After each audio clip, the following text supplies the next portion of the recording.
Welcome to FinTech Insider Interviews. Now this is a kind of a weird one because actually we're interviewing somebody from 11FS, but let's see how this goes in terms of what I'm doing. So my name is David Brear, and today myself and Jason Bates have the absolute pleasure of talking to Chris Skinner. And the reason we're talking to Chris Skinner is Chris has a brand new book coming out, and it's really, really interesting. So it's called Digital Human, Chris. What is it? Tell us a little bit more. Nice to be here, David, and thanks for allowing me on. Thank you. Cheers to all. So, as you know, I've written quite a few books, and Digital Bank came out in 2014 and did pretty well. Then ValueWeb came out in 2016, and then this book is actually a divergence away from some of the things I normally talk about, because it's based on my travel and experiences with seeing different cultures and learning a lot of history. And I realized at some point that we're in a revolution of humanity. It's not just technology. And that first of all, we became human, and then we became civilized, some would say, and then we became industrial, and now we're becoming digital. And that changes everything about how we do business, how we make friends, how we make love. I mean, it's a complete transformation of the planet. That's still very early days. I mean, it's only 70 years since the first computer came out. And obviously I do bring it back into fintech and banking and money, but the bigger picture, the macro picture, is this fourth revolution of humanity where suddenly every single person on the planet has access to every other person on the planet through the mobile network. And that's really the transformation. That includes everyone, not just includes everyone in being able to talk and transact, but equally to be able to actually exchange value and be entrepreneurial. So it's a massive change. It's amazing because, like, having known you for a while and known the places that you go to speak and the stories that you come back with, this is sort of threads of those things together. So I guess like what you're doing is going through all of these different periods of humans. So it's as much a history of humanity as it is the lessons we can learn from those things, because I guess they say the stock market is secular, but I guess humanity is as well, right? Yeah, I mean, one of the books that has influenced me quite a lot is Sapiens by Yuval Harari, which if you haven't read, I can recommend it. It's a great book. And that traces a lot of the history of humanity, and it says that the reason why Homo sapiens dominate the planet when there are lots of other forms of humans is because we have shared beliefs and lived in bigger colonies. And I learned a lot about that, not just by reading about it, but by visiting South Africa, the cradle of humankind, which traces 7 million years of human history. And then becoming civilized, I've talked for a long time about how money was invented, which is basically for sex, which is why prostitution is the oldest profession in the world, and accountancy is the second oldest. And I've learned a lot about that by visiting the Fertile Crescent, which is from Israel to Iraq. And within that, you've got all of the oldest civilizations, the Phoenicians, the Babylonians, the Sumerians, and all of that humanity became civilized by creating money and commerce. And then I live in a museum, as you know. So I live in the historic dockyard of Chatham, which is the naval dockyard of Britain. And a lot of becoming industrial was around how we could use techniques like making rope using steam to colonize the world. That's how Britain created an empire.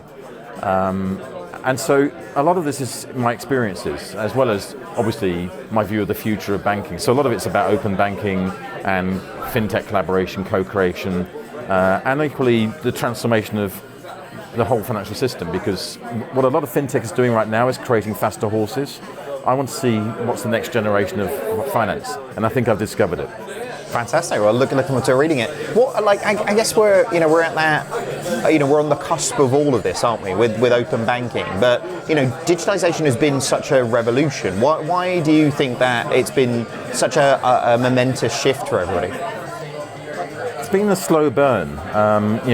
When I started in the industry, everyone would say you can get a job for life if you work for a bank or for IBM. It's not true anymore.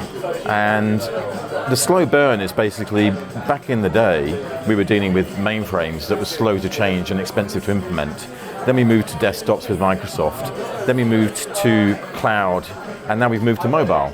And I think the momentum and speed of change now is much greater because you've got smartphones combined with cloud technologies and very low cost access to markets on a globalized basis.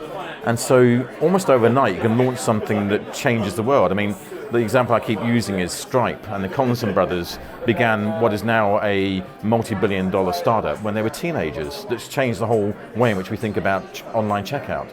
Teenagers can change the banking marketplace. It's phenomenal. They give it a go. Millennials, right? They think they know better. But it's I really like there's a line from the book that you describe the human revolution as a revolution that creates inclusion for 7.5 billion people in a connected planet. Like that feels like, for some that's a positive thing, for some it can be negative. But how do you see that in terms of the positivity that can bring about? I think the big issue, and one of the endorsers on the book is Costa Perrick from the Bill and Melinda Gates Foundation. And anyone who knows Costa will know that when he talks about financial inclusion, right now, the people who pay the most to move money are the people who have the least, the poorest people on the planet. And the reason is that if they want to move money, they don't have bank accounts or access to the electronic network of the past. Now they do. And not only does it give them cheap access to move money, but equally much more security. You and I were in Rwanda last year, and as you remember, the taxi driver was saying he feels so much better now he can use tap and go payments contactless on his mobile because he's not going to get mugged. It's a big change, and in particular in many of the African nations, Kenya, Tanzania, Uganda, Sudan, which I was presenting at a conference in Khartoum last year. All these nations had people where a third of their population, or half, or in some cases 3/4, didn't exist because they have no identity. Their birth has not been recorded by any formal institution, so they don't exist. Those are the most vulnerable people on the planet because they can be sold as sex slaves and trafficked as human slaves. Now, recording every birth in every nation on a digital ledger, which is a project that the United Nations and the World Bank are actually implementing, is going to transform all of those countries. So 4.5 billion people who were underserved or ignored by the traditional corporations in the industrial era are now included. That will raise them out of poverty, it will raise them out of disease, it will give them hope, it will give them opportunity. And do you think it'll sort of aid distribution? Because obviously, we sort of live in a world where, 50% of the wealth is owned by only 8 people on the planet type thing. So, does this give a potential with, I guess, the advances in not only with identity, but even into things like digital currencies that are sort of coming through the cryptocurrency landscape? Do you think we're going to see much more even distribution, or is it always going to be, reasonably sort of animal farm-esque sort of distribution of services? Well, certainly there's a vision of Bill Gates that there will be no more poverty on Earth after the year 2030. I think that's probably a little bit early. It's going to take longer than that. But certainly we're going to see people will not be poor because the system makes them poor. It may be that there's a dictatorship or war or other reasons that make them poor, but the system will not make them poor because it offers them inclusion and opportunity.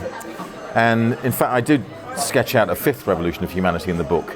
So the first was becoming human, second becoming civilized, the third becoming commercial, the fourth becoming digital, the fifth becoming multiplanetary, which is what Elon Musk talks a lot about, just going out, colonizing Mars. And when you look at the future from the science fiction viewpoint, which, bearing in mind, most science fiction has become science fact in my lifetime, you either are a Star Trekkie or a Star Wars person. And Star Wars is dystopian, where everyone's fighting each other in that war. Star Trek is actually a utopian picture of the future, saying, actually, we're trying to get the betterment of humanity by exploring space and by meeting and greeting and engaging with other civilizations. And one of the core themes of Star Trek is that wealth is no longer the driving force of humanity, because accumulating things is no longer important to us. It's actually far more important to us to have self-actualization, because money is now irrelevant. Now, that's obviously something that's a very optimistic future. Is that where we're going? I would like to think it is. Because the idea where everybody can actually have opportunity to be whoever they can be and the best they can be would be a fantastic vision of the future. Yeah. Which one of those do you think we are heading towards then? Do you think we're heading towards the Star Wars scenario or the Star Trek scenario? And don't let your personal preference of which one you like, best to play out. Because I guess in the political environment where we're in right now, and actually even from a monetary environment in terms of where we're at now, then actually it's pretty much in the balance, right? Yeah, but there's less disease and less death through war today than there ever has been. And that track and trend will continue. One of the things that you find, and I blogged about this and I talk about it quite a lot, is that wherever you go in the world, you find brilliant people who are really warm and friendly and engaging, and all they want is to have the best for their family, and often led by an idiot, because the countries have people at the top who are just power mad, crazy people. And it's how power mad and crazy are those people at the top that determines how much of a basket case the country is.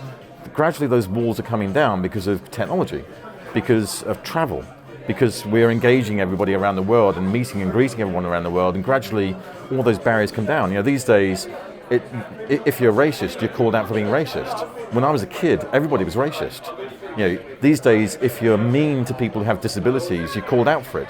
When I was a kid, everyone was mean to kids with disabilities. The walls are coming down globally, and I just don't think that's an irreversible trend. That's happening, and you can't stop it. It's an amazing level of transparency in society now, isn't it? Like you say, digital is bringing about the 24/7, 365 nature of everything with social media and everything that happens. Even just the forms in which we distribute content. Your blog is read by hundreds of thousands of people, and that's through you doing that on one computer. That's not through a newspaper like it would have been done loads of times before. And that's amazing, isn't it? Really. I guess with all of this, these digital trends, the digital concepts that you look at as in a more sort of macro level. The micro that you always focus on to is financial services, right? Money and that concept. What is it that obviously what is it that draws you to money? But that as a concept, because it's kind of a lubricant of society. But what draws you to it? Jeremy Clarkson, he of the Don't Mention Grand Tour of the World, Top Gear, once made a quote which has been used actually as an advertising campaign, which is that money and rumpy pumpy drive the world.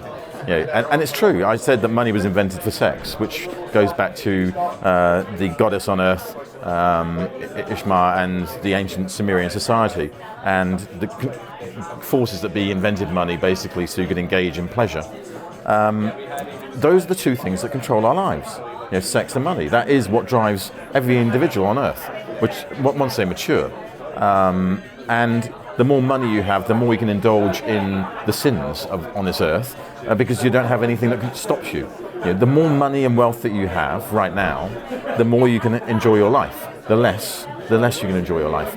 And people say money cannot buy happiness or love, but it can actually buy those things in my view, because if you don't have it, then you have misery and often homelessness, and that's much worse. Well, it's the old saying, isn't it? They say having money doesn't make you happy, not having money makes you does. And that's the thing. So it's that controlling factor in our life, and if we take away that control factor, it gets quite interesting, because that's what's currently happening a little bit with cryptocurrencies. Money without government, money without control.